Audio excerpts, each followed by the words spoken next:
Hello everyone. So this is the 10th week of this course, Essential Mathematics for Machine Learning, which is being offered by NPTEL. And in this week, since this is the 10th week, we will be discussing some questions from previous year's assignment 10. And hopefully these questions will help you solve the current session's week 10 assignment 10 problem. So let us get started. And for those of you who are joining with us for the first time, I will provide the link to the YouTube channel. So this is the link to our YouTube channel. And this is where all these videos are uploaded, and you can go ahead and subscribe to the channel and basically watch the current video as a live stream or the previous week's recorded videos as well. So with that out of the way, let us get started with these questions. So this week has been on probability theory. So basics of probability, basics of sets. This is what this week has focused on. Also, in this week, we have seen how to implement the optimization problems in Python, the linear programming problem and the quadratic programming problem using Python. So these are the two main things that we have focused in this week. So let us start with the first question. So the first question says, given a linear programming problem, so this is a question on linear programming problem of the form minimizing C transpose X such that AX is greater than equal to B, where the matrices C, A, and B are defined by importing matrix from CVX opt package in Python. So the command to obtain the optimal solution is, we need to select the correct command. Now, let me just write down the basic syntax for you so that you feel comfortable. So, linear programming problem is of the form minimizing C transpose X such that AX is less than equal to B. So, this is the constraint that we are given. And in order to implement this in Python, what we do is we first import the package.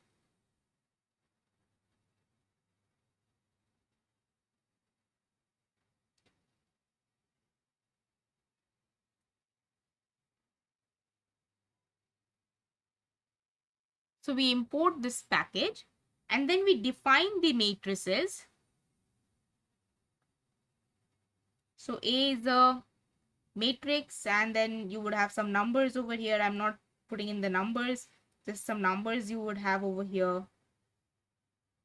I'm just trying to show how you would write the syntax. So the numbers are not important over here, but you get the point that there will be some numbers.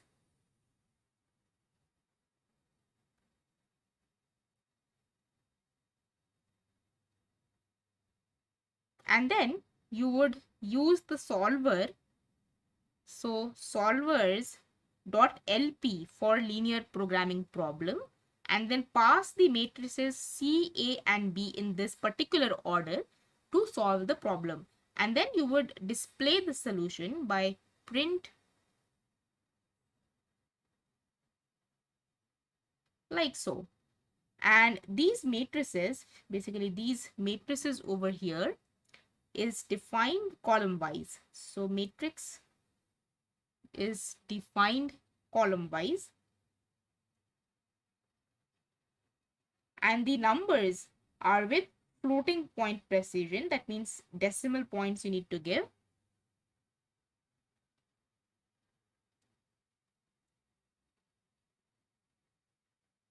This means that 1 is actually 1.0. So that is how you would have to write. And in case you want to stop at a particular iteration, then in that case you would use solvers.lp, pass the matrices, and also pass an option.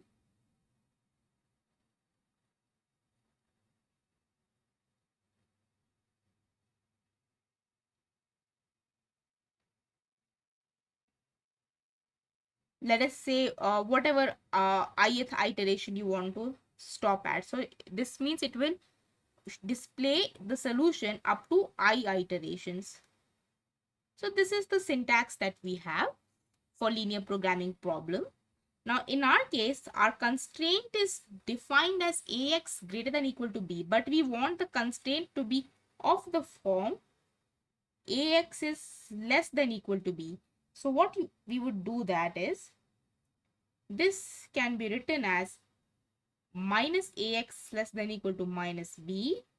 So we have the matrix as minus a, x is less than equal to minus b. So instead of a and b, you would have to pass minus a and minus b. So the correct option is option C, solvers.lp passing c minus a and minus b. The next question is the QPP minimizing x squared plus 2xy plus 4y squared plus 2x minus 3y such that the constraints that we have is x plus y equal to 5, 2x minus y equal to 4 and x comma y is greater than equal to 0 is solved in Python using the command solvers.qp q, p, a, h, g and b. So these are how you are basically passing the matrices, where solvers and matrix are imported from CVX opt package. Then which of the following gives the correct definition of the constraint matrices A, G, B and H? So let us start.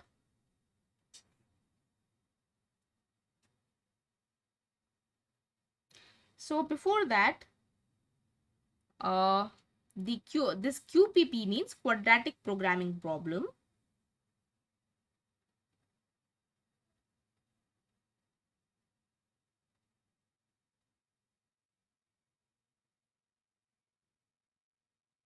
So QPP means quadratic programming problem, and the definition of that is as follows.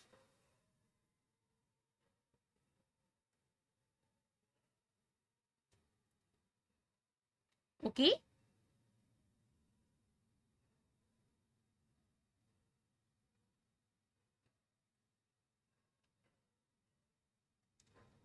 And then we are having constraints of the form gx is less than equal to h and ax is equal to b. So these are the constraints that we have. Now the syntax that we have, let me write down the syntax for you. Again, from CVX opt we would import the package.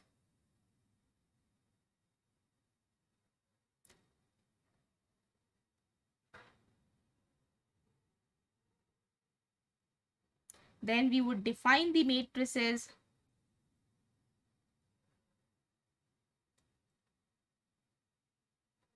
Again, I'm not putting in the numbers.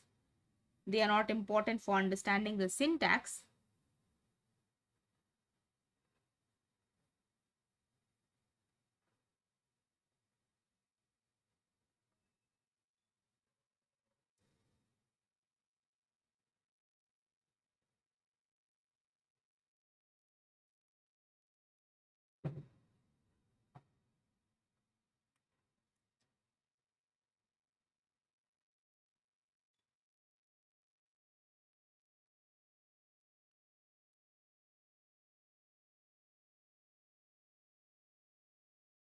All the matrices need to be defined.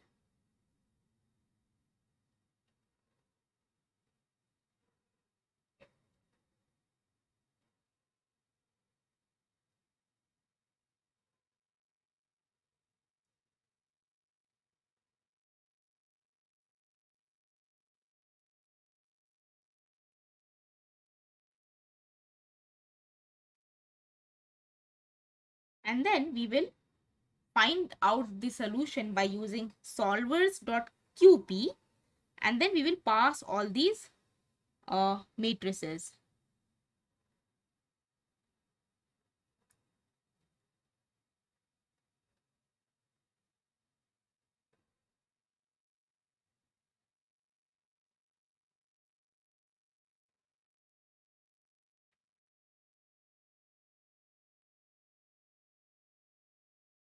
So here notice that certain orders have been flipped. So these orders should have been uh, P, Q, G, H, A and B. This particular order should have been maintained. Here the question, they have a little bit flipped the order. So that is not correct. So this is the order in which the parameters will be passed. So note that error.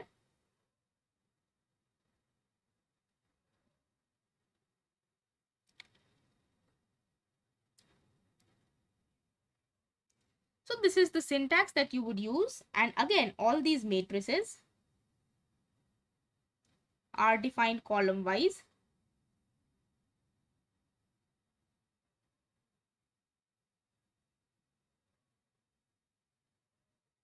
With floating point precision.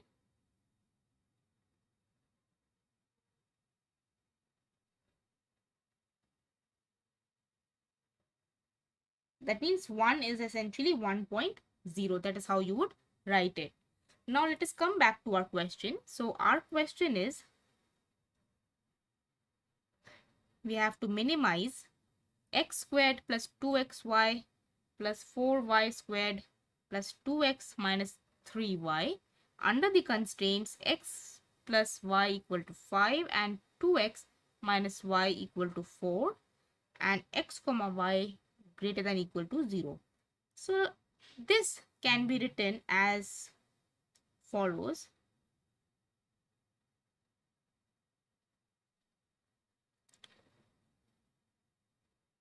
Like so. And so this is for the quadratic term, and then for the linear term part we have like this. So this is then my matrix P X, and this is Q transpose. Then from these constraints we will get the constraint matrix.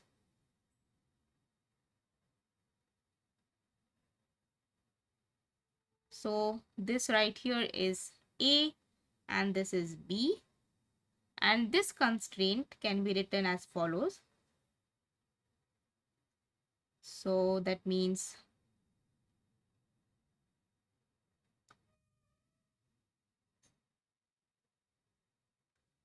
so this matrix is G and this matrix is H.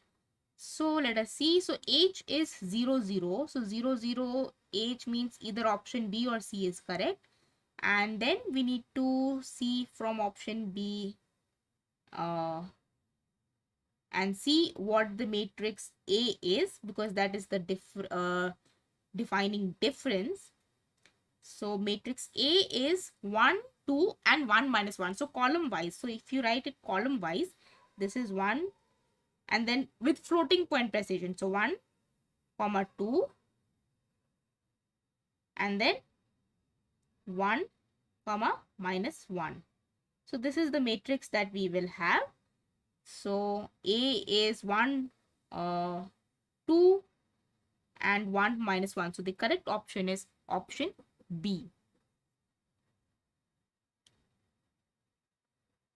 Then we move to the third question. Very simple question. It says that two cards are successively drawn from a deck of 52 cards without replacement. The probability that both drawn cards are kings equals, we need to find out. So before starting, let me write down what a deck of cards contains. So a deck of cards contains 52 cards, and then these 52 cards are divided into 4 suits. And what are these suits called? They are clubs, spades, hearts and diamonds. So if I draw the shape, then clubs look like this, spades look like this, hearts is of course like hearts, and diamonds is like diamonds like this. And these clubs and spades are black cards, hearts and diamonds are red cards. And each suit contains 13 cards each.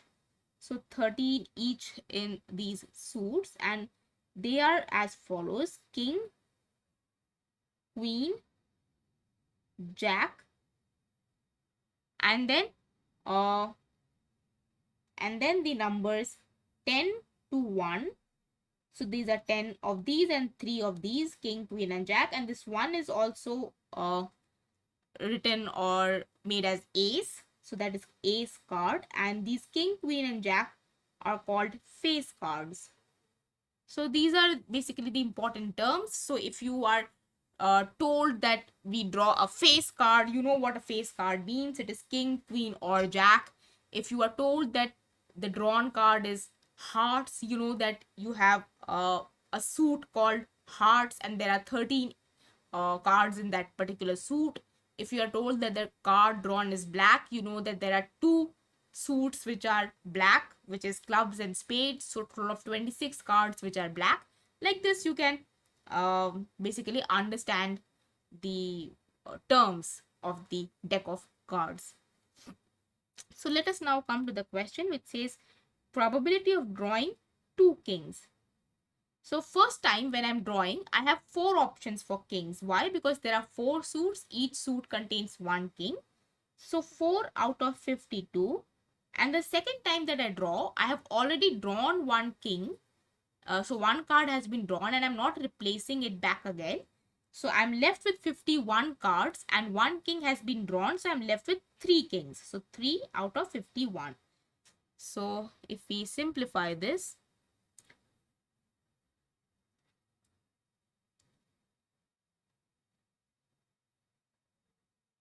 so this is 1 over 13 into 17, which is 1 over 221. So the correct option is option D. Moving over to the next question. At ABC University, it is known that students watch 63% students watch Netflix, 76% watch Amazon Prime.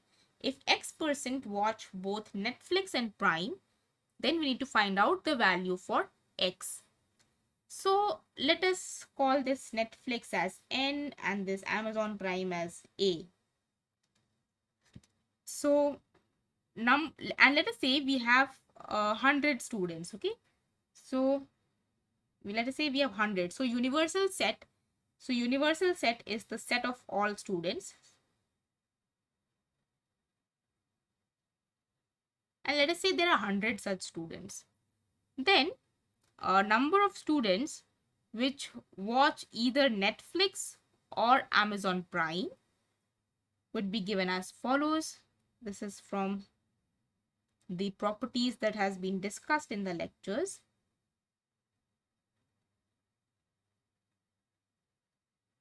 So this means that this number of students who watch both Netflix and Prime, that is both this, so this is both Netflix and Prime. This means this is X.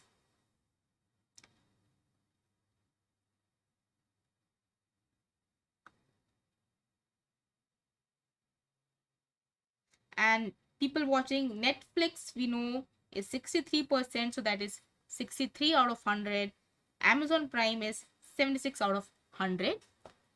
And then we need to find out what maximum and minimum value for people who watch either Netflix or Amazon Prime would be. So minimum would be 76 and maximum would be 100. Now why so? Because we know that 76 watch Amazon Prime. So if I draw the set for Amazon Prime, let us say I want to represent my Amazon Prime by A, red color, and let me say I want to represent Netflix by green color.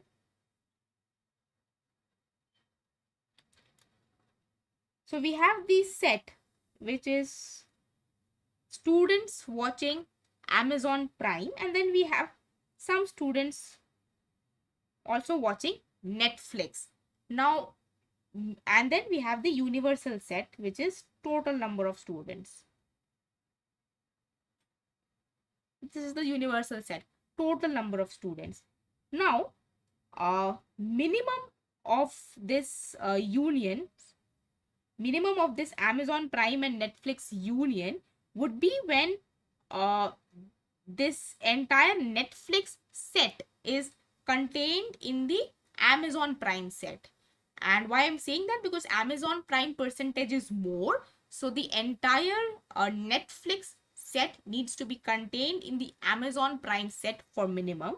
So minimum, this minimum corresponds to the case when the entire Netflix set is contained within the Amazon Prime set, and the maximum would be when all the students are watching either Netflix or Amazon Prime.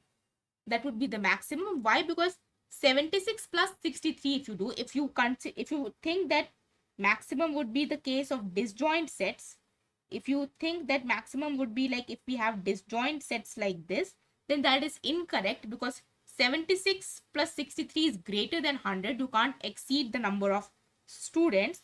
So the maximum case would be when the entire universal set, that is all the students, watch something or the other, either Netflix or Amazon Prime. So that means there would be some overlap. So you would have these many students watching Amazon Prime, and then some overlap, these many students watching Netflix, and in all you would have that all the students watch something or the other, either Amazon Prime or Netflix. So that means maximum of this N union A would be 100. So the maximum value for X max would be when this N union A is minimum. So that would be 63. 63 plus 76 minus 76, that's 63. And minimum value would be when this N union A is maximum. That means 63 plus 76 minus 100, and that is 39. So that means the correct option is option C. X is between 39 and 63. Moving over to the next question. So actually this is a question which I did not really understand what the language of this question is. I feel this is pretty much absurd kind of question. It does not make any sense to me, but if it makes some sense to you, then you people could help me also and help other students as well. So the question states that the probability of simultaneous occurrence of at least one of the two events is A if the probability that exactly one A or B occurs is B, then PA prime plus PB prime equals. So this prime basically means complement. So this primed stuff means this is like complement.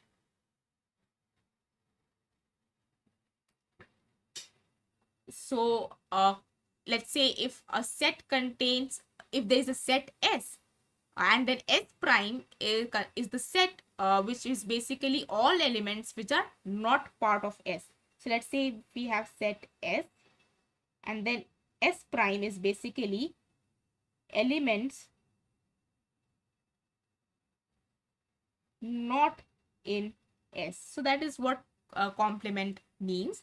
But here this question does not make sense to me. Why? Because it says simultaneous occurrence of at least one of the two events A and B. So if I were to interpret it, I would understand simultaneous occurrence as both the events are occurring. But it is saying simultaneous occurrence of at least one of the events. Now this, I don't really understand what it's trying to say. Like either only one event is occurring, or both the events are occurring, or is it one after the other of, is it like A after A or B after B? I'm just not understanding what this term means. And then the next sentence says that if the probability that exactly one out of A and B occurs is B. So these two statements I feel are a little bit not making much sense to me. But if someone over here can understand what this question means, then please feel free to go ahead and enlighten not only me but also your fellow classmates. So, is anyone over here who has some idea as to what this would actually mean? Because, frankly speaking, I did not understand this question. I felt that this question is like not making any sense at all. So, is there someone who has. Okay, what is the correct answer for this question? I can tell you the correct answer for this question is this. This is what they have given as the correct answer. Not that I understand what this question means, but since you asked what the correct answer is, this is the correct answer. So, can someone, like, if someone has some idea what this means, like, can someone just unmute themselves and try to say something like what this could mean? If not, then we will proceed further. So if you want, you can take like 1 or 2 minutes and try to figure out what this question means. I can't even think of like some example. So typically if you are not able to solve some question, okay, let us say you are given some general question and you are not able to solve it in the most general case, then what you can do is you can consider some simple examples, some simple cases. Let's say tossing of a coin or rolling of a die, or rolling a pair of two dice, or tossing two coins. These simple examples are there. You can try and consider one of these simple examples and try to figure out what it means. But here, even let's say if I consider the event as tossing of a coin and rolling of a die. So let's say my A is tossing of a coin, B is rolling of a die. Now I don't understand what this question would mean even after that. Simultaneous occurrence of at least one of the two events. What does it mean? Like tossing simultaneously one coin like n number of times, or a die n number of times. I just didn't understand what this question is.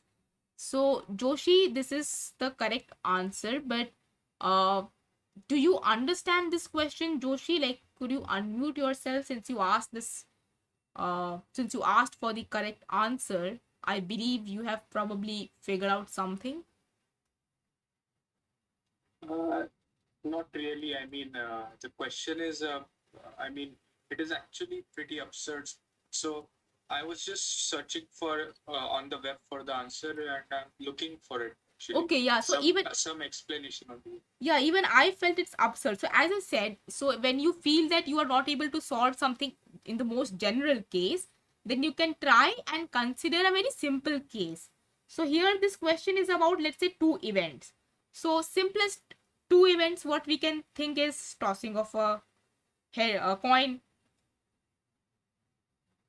and let us say tossing of a coin, and then let's say rolling of a die. These are like simple examples that you can consider, and you can consider these as two events. But I just didn't figure out what to do with this further. But anyway, this is the question. So if you people can figure out something, then do drop in a comment on the YouTube video, so that it helps other students as well who are trying to understand such kind of stuff. Anyway, let us proceed further. A farmer sells three types of seeds, A1, A2, and A3. They are sold as a mixture where the proportions are 4 is to 4 is to 2 respectively. The germination rates of the three types of seeds are 45%, 60%, and 35% respectively. If a randomly chosen seed is found to germinate, then the probability that it is of type A2 equals. We need to find out. This is a very simple question based on conditional probability and Bayes theorem. So whenever you have such questions, what I really find helpful is to draw what is called a tree diagram. So this way you can intuitively solve the question without having to remember various kinds of formula for conditional and probability and Bayes theorem. So how you can solve this easily is, let us say we have this tree diagram. So you have seeds, you have a bunch of seeds that you have. Now these seeds are classified into different types. Okay, so first type is A1 and the probability of this is 4 over 10. Then A2 is again 4 over 10, and then you have A3 which is 2 over 10. How I got this? Because it's in the ratio 4 is to 4 is to 2. So 4 is to 4 is to 2 ratio, the probability would be 4 by 10, 4 by 10 and 2 by 10. So this is how the seeds are clustered into three kinds. So you are now over here at this node of the tree. Now after this you have another two set kinds of classification, that is germination or non-germination. So for simplicity, let me write G for germination. So uh, germination I am writing as G for simplicity, and non-germinating means NG. Okay, just for simplicity, I don't want to keep on writing this big word. So germinate or non-germinate, and then for the last one also germinate or non-germinate. Now you are given that germination for type A is 45%. So that is 0.45. So if 45% germinate, then the remaining 55% will not germinate. Then for type 2, germination is 60%. So non-germination would be 40%. For type 3, the germination is 35%. So non-germination would then be 65%. So then you reach at this end of the node. So this looks like some sort of a tree. That's why it's called a tree diagram. Now from this, immediately you can write down that the conditional probability that the seed is of type A2 given that it germinates is as follows. So you are focusing on this particular arm of the tree, that it is germinating and it is of type 2. So you are focusing on this particular arm of the tree. So that would be basically this is going to be, how much is that? So that is you would see 4 by 10. 4 by 10 times 0.6. So that is how much of seed of type 2 germinates. And then you have to look at the total number of cases which are germinating. So total number of cases which are germinating. So let total number of germination cases, then let me change the color. Let us say this. So total number of germination cases are this path, then again this path, and then this path. So number of germinations from type 2 divided by total number of germinations. That is what you would have to do. So that is 4 by 10 into 0.45 plus 4 by 10 into 0.6 plus 2 by 10 into 0.35. So this is your answer. Now, very simply, very intuitively, you have come at the correct answer by using this tree diagram. But if you want the exact formula based approach, so from conditional probability and Bayes theorem, then this is given as follows.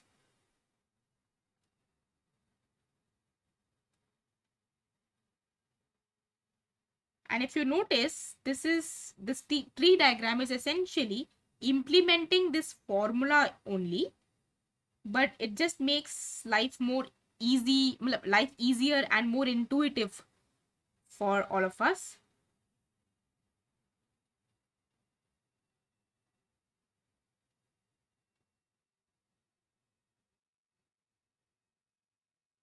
So this is from the formula that you have, and this is exact same thing as we have gotten from the tree diagram.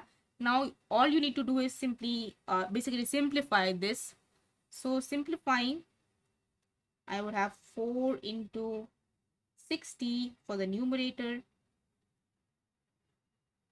I'm taking this 10 common and I'm multiplying 100 to make this 0.6 in terms of this that percentage, that's 60. So, or rather I should do it multiplied by 10 only, or maybe 100 is fine. Okay, this plus 4 divided by 4 into 45 plus 4 into 60 plus 2 into 35. Sorry, not 30, 35. And then you can divide by 10 in both numerator and denominator. So that leaves you with 24 divided by this one right here is 18.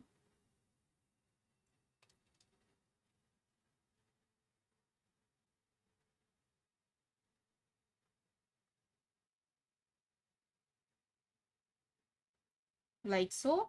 So this is 24 over 49. So the correct option is option D. Next question. Two events X and Y are independent. If Px equal to 3 by 10 and Px union Y or Px or Y is half, then Px conditional Y minus Py conditional X equals, we need to find out. So when two events are independent, what we have is the following. This is for independent events.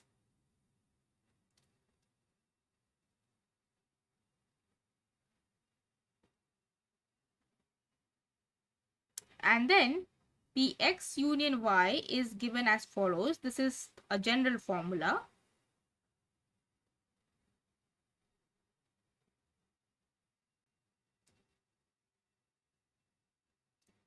So this is the most general formula. So now we are given these values. So plugging in the values, we have 0.5. Px, this is x union y is 0 half, which is 0.5, and then Px is 3 by 10, which is 0.3, plus Py minus, and then from this independent events, we have Px times Py for Px intersection y. So this is 0.3 plus Py minus 0.3 times Py, because Px is 0.3.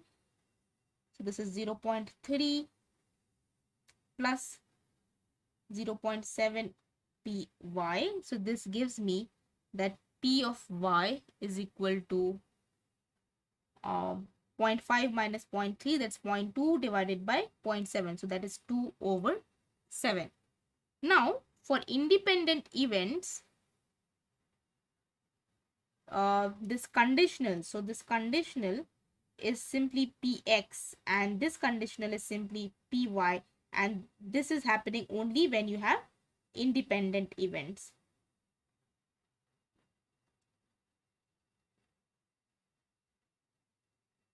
So this is simply Px minus Py. So that is 3 by 10, sorry, not 3 by 2, 3 by 10. 3 by 10 minus 2 by 7, which is 21 minus 20 over 70. So that's 1 over 70. So option C.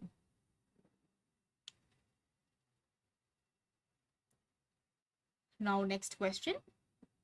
Let x be a discrete random variable with PMF, that is probability mass function, given as fx equal to, now three categories are there. When x is 1, 2, 3 or 4, then it is k times x plus 1. When x is 5, 6, 7, then it is 2kx and it is 0 otherwise. Then we need to find out the expectation value for x. So expectation for x is given as follows for the discrete case. Summation of x px, and we also know that summation of px should be equal to 1. From this we will find out the value of k. So this means x equal to 1, then x equal to 2, x equal to 3, x equal to 4, x equal to 5, x equal to 6, and x equal to 7. This summation should be equal to 1.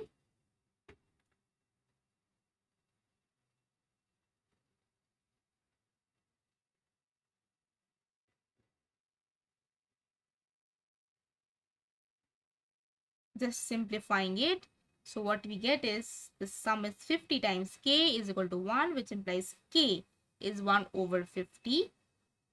So expectation of x is then, from this we get 1, and then k is 1 over 50, 1 plus 1, x is 1.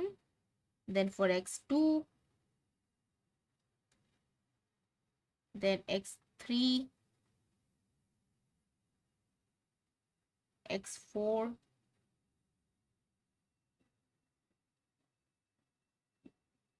then x5,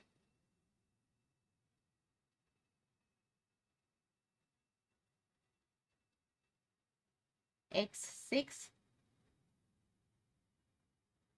and then x7.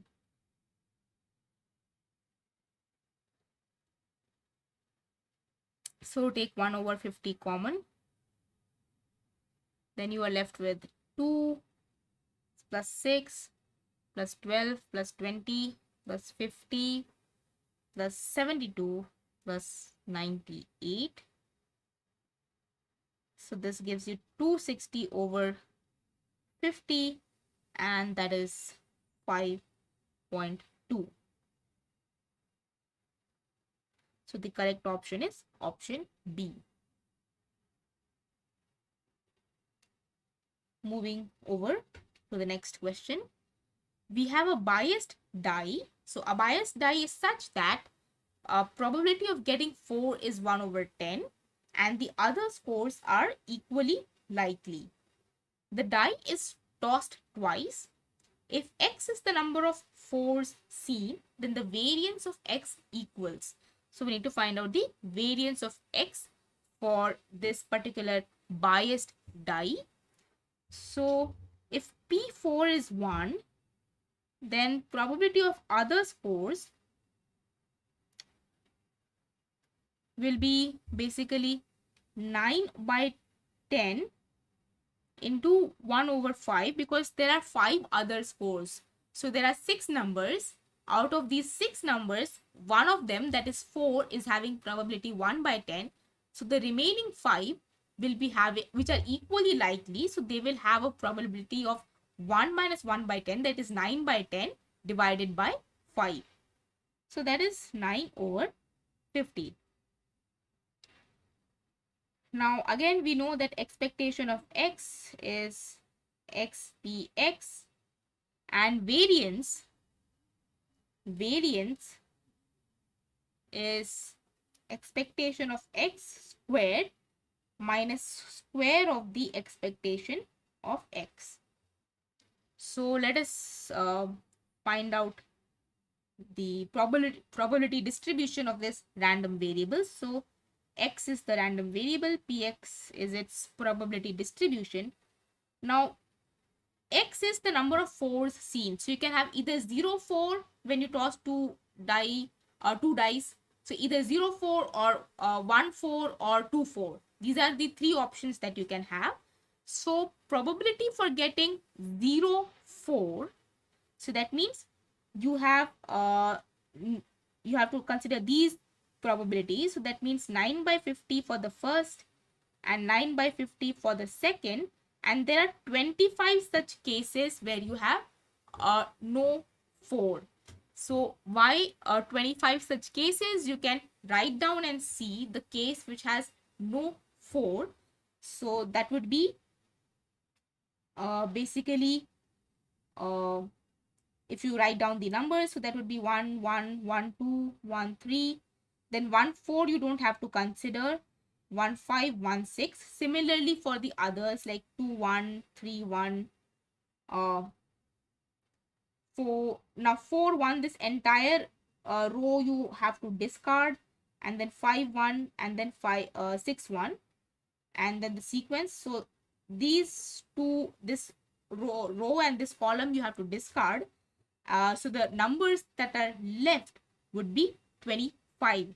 So 5 each from this 1 1 2 1 3 1 5 1 and 6 1 columns. So that gives you 25 such numbers. Then probability for seeing exactly 1 4. So that means 1 4 you have, so 1 by 10. The other number is not 4, so that is probability 9 by 50. And how many such cases that you have with exactly 1 4? So that is 10. Now how 10?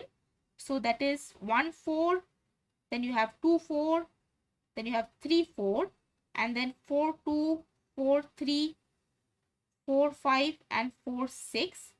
And then 4 4 is 2 4s, and then 5 4 6 4. So if you see 1 2 3 4 5 6 7 8 9 10, so there is 10 options which has exactly 1 4. And then for 2 4s, that is just one option, that is this one over here. So probability of 4 is 1 by 10, then another 4 1 by 10, and only one such case is there. So this is your table for the random variable and its corresponding probability distribution.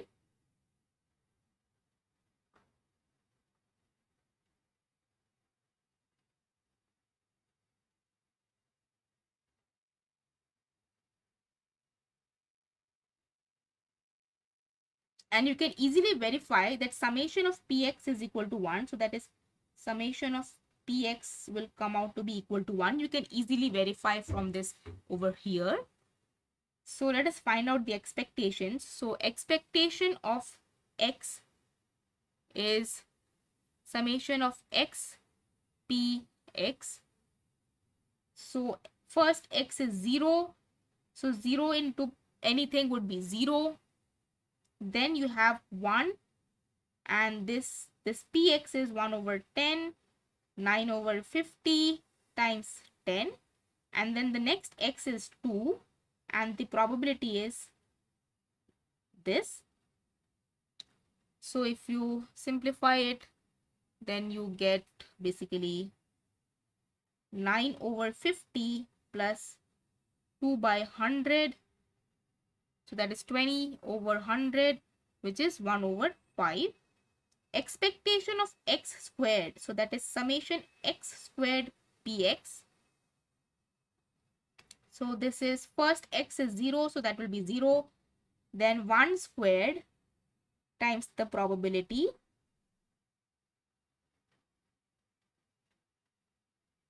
And then 2 squared. So 2 squared times the probability. So this is 9 over 50 plus 4 by 100. So that's 22 over 100, which is 11 over 50. So variance of x is now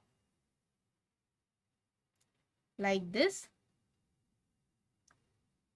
So 11 over 50 minus 1 by 5 squared. So 11 over 50 minus 1 over 25. So 11 minus 2 over 50. So 9 over 50.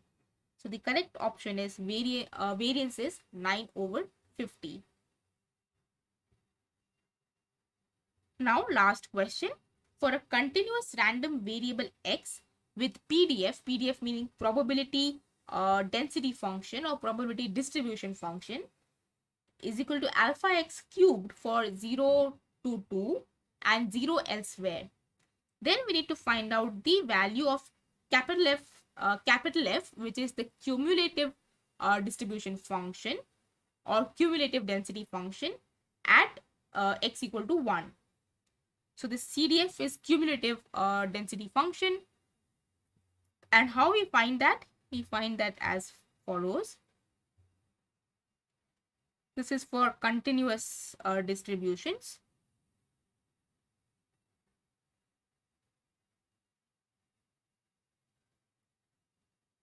And also we know that the probability, the sum total or the integral of the probability over the entire domain should be equal to 1. From this, we will find out the value of alpha. So it is 0 elsewhere except in 0 to 2. So we have integral contribution comes only from 0 to 2.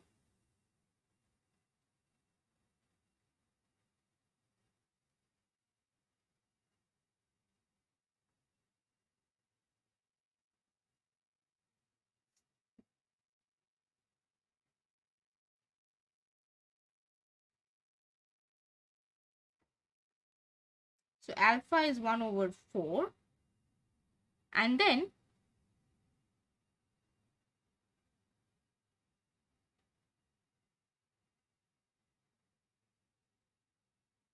so now this x we are keeping at 1 because we need to find out fx at 1. So alpha x cubed dx, and 0 to 1 because from negative infinity to 0 the probability function is 0, so it has no contribution to the integral.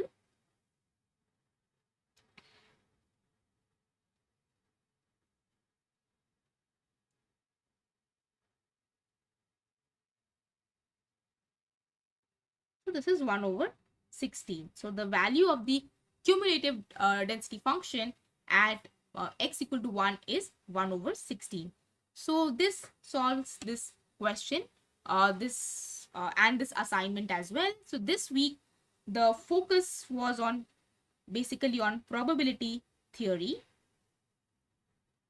and also the Python implementation um, of the linear programming problem and quadratic programming problem.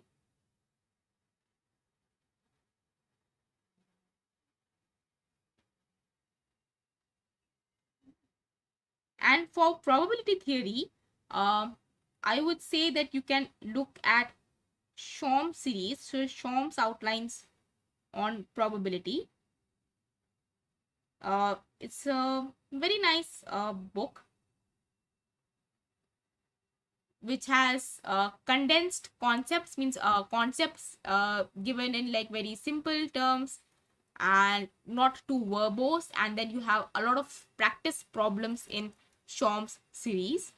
So that is basically my recommendation. You can have a look at this Shom's outlines for probability theory, and basically any kind of questions for Bayes theorem or conditional probability or any uh, basically distribution functions, probability distribution functions. For all of these things, you can have a look at this basically this Shom's outlines.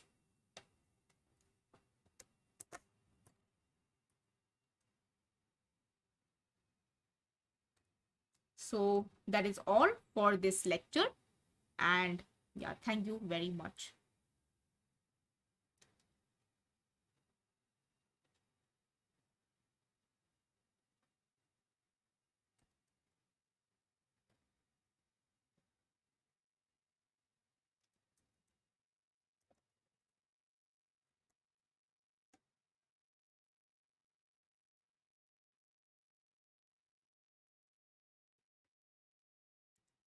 So this Shom's outlines is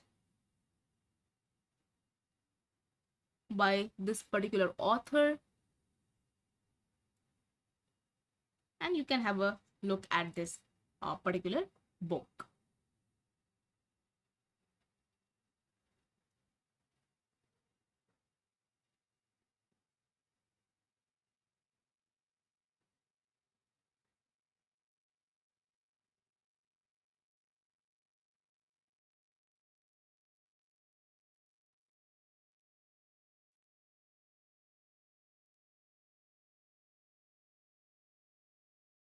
Recording stopped.